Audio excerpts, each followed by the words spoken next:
We're going to go through a banded shoulder internal rotation eccentric in the sleeper position.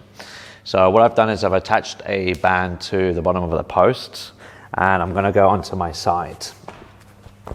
Now, as I sit on my side, I want to sit back a little bit. I can bend the knees a bit, but I want to have a bit of workspace all around here now.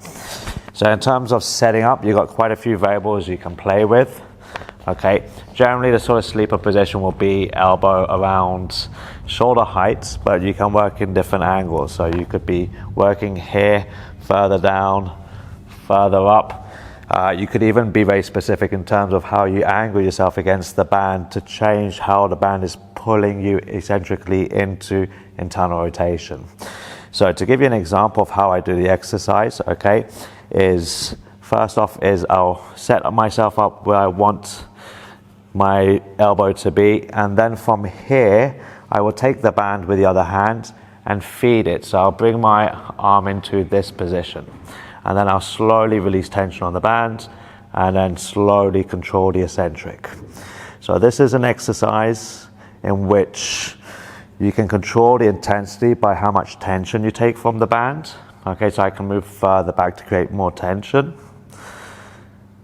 And you can get very specific, like I said, in terms of where exactly you're placing your arm to perform this exercise. So I could be, for example, a bit further up here and then doing exactly the same thing. I could explore, lower the elbow down a bit more,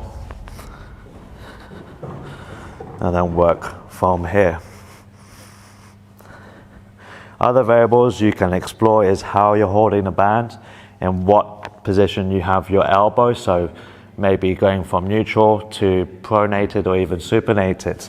That will also change. So if I was to, for example, be pronated and then I do the same thing, it will create a different emphasis on how it's loading my shoulder joint as I'm loading it eccentrically.